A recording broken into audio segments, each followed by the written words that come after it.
Hi, King Creator fans! Do any of you have a phobia of syringes? I know that this one doesn't even have a needle, but it gives me chills just looking at it. After removing the support, we'll remove the rubber piece at the end. Put it aside and then cut the edges of the syringe using scissors. It should be cut as close to the edge as possible.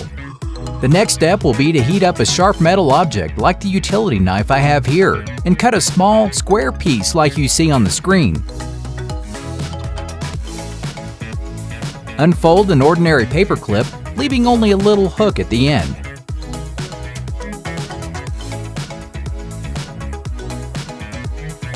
Make the little hook shorter using tweezers and cutting pliers.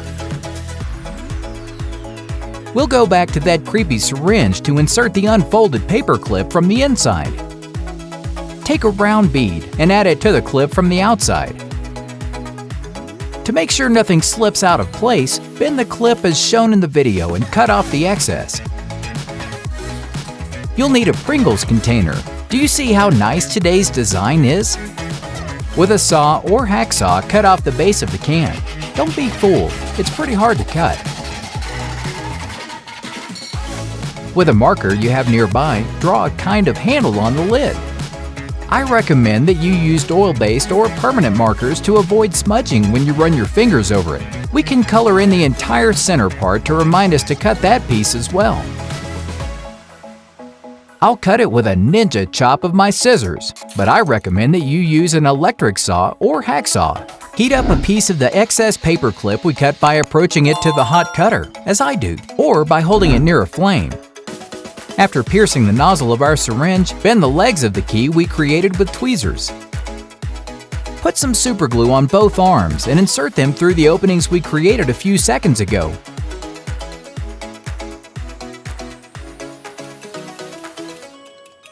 A little galvanized wire won't hurt. If you're wondering how I learned the names of these materials and tools, you can ask my college art teacher. He's responsible for teaching me, and one or two other traumas. Tell us in the comments which teachers have given you nightmares. Introduce 2 rubber bands into the syringe and with the help of small tweezers, fasten them to the hook. Since we already have the tweezers here, use them to stretch the rubber bands, then insert a number 2 pencil to act as a rotating key. Find or buy some foam on which we'll draw these strange fin-looking shapes. We can't use just any paper because it wouldn't resist the water and would fall apart. Yes, water. This invention is designed for a fish's environment. Cut the shapes we drew with scissors, a box cutter, knife, or tool of your choice. And get rid of the leftover pieces. Put glue on the 4 sides of the syringe and glue the foam fins to it. The fish thing was no joke. We're creating our own aquatic pet. The next step is using the rubber piece we took out of the syringe earlier. Please tell me you didn't throw it away. Make a hole using a sharp object and place the elastic bands through it at the top of the syringe.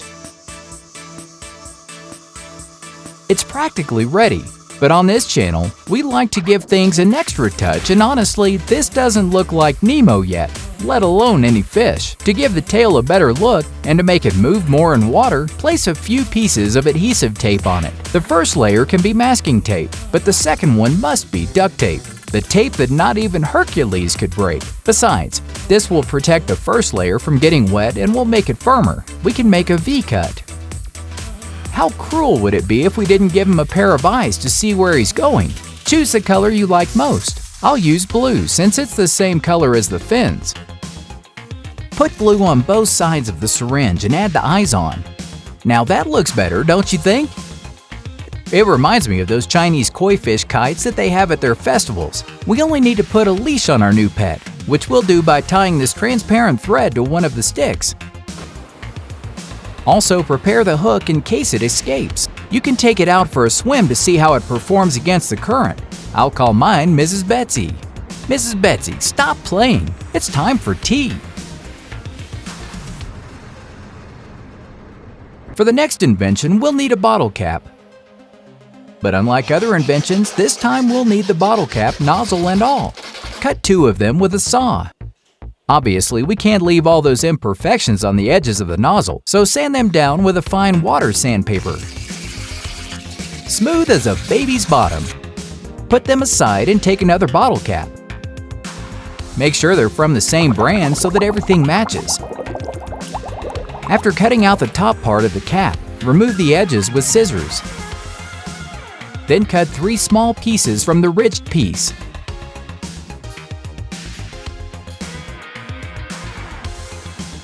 With a soldering iron, pierce the top flat part of the cap and glue the 3 pieces on with a little bit of our super glue. You can use a pair of tweezers to help you with precision. Also, be careful not to cover the hole.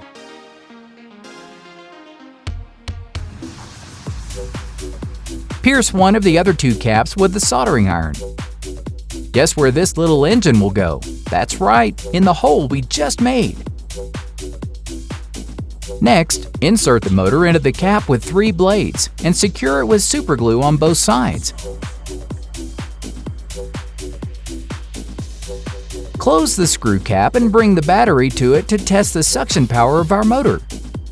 Set down a tablecloth. Look for one of those nets that comes with fruits or the ones that the lunch lady at your school wears in her hair, and fold it in half. Then, with the screw cap and a marker, draw a circle and cut it out with scissors.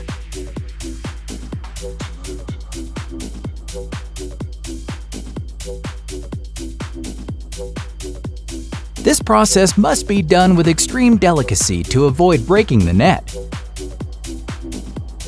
Glue the piece of mesh between the 2 screw-on caps, and it will serve as a filter for our mini vacuum cleaner.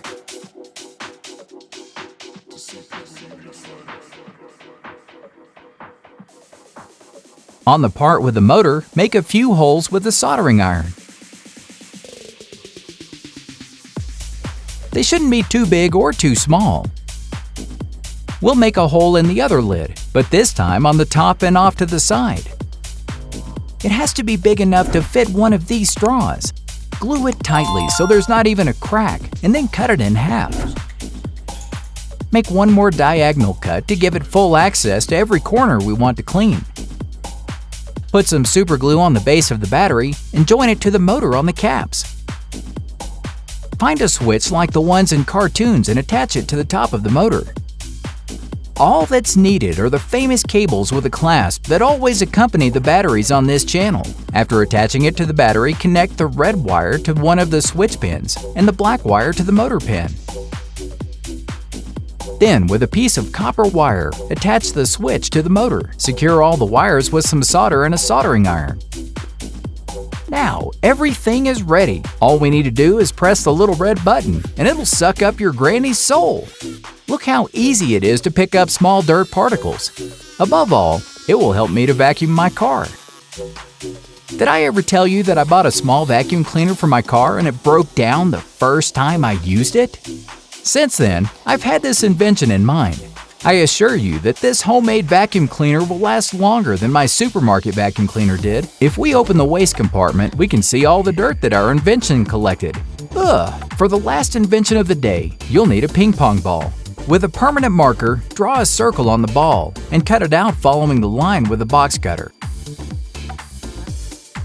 Remove the piece we cut, leaving the hole uncovered. Now our friends, the matches, will help us by donating their heads.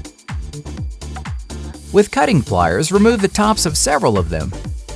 7 will do for now, but remember, keep them close in case we need more. Tic Tacs are delicious and help keep our breath fresh after eating. But today, they'll help us create smoke. Crush 3 of them with small tweezers, making the powder as fine as possible. A few taps with the tweezers might also help. Find some candles that your mom has around the house, and with a box cutter, scrape one of the sides to generate wax shavings, which, as you know, come in handy for this recipe. Stir all of the ingredients with a stick and put them through the hole in the ball. Now, cut the brown strip off the matchbox with scissors.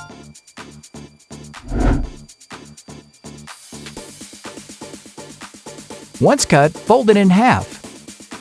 You can probably already imagine what for. This, like the battery electric system, is a rudimentary procedure for anything that needs to be powered and launched.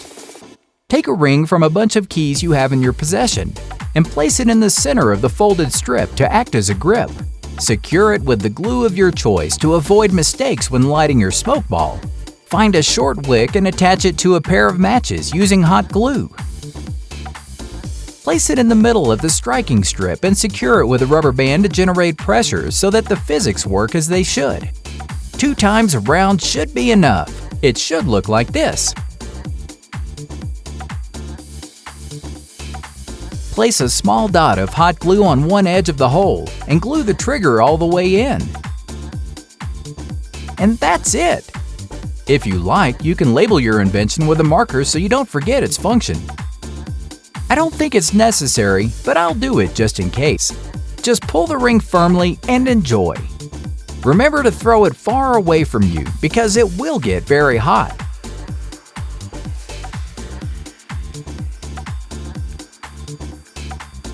Look at all that smoke! It could be a perfect distraction to escape your mother's scolding.